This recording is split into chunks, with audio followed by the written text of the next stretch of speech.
እንደሚታወቀው ይች እናት ለምና ነው ልጆቿን የምታሳድገው።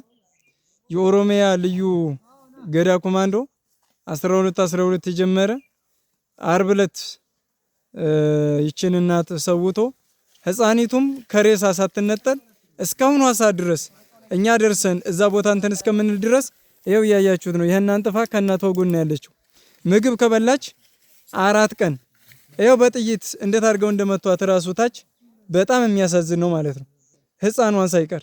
ስለዚህ በዚህ ልክ ነው ግፍ እየተፈጸመና በጣም ኃይለኛ ስቃይ እየተፈጸመ ያለው ወለጋ ላይ።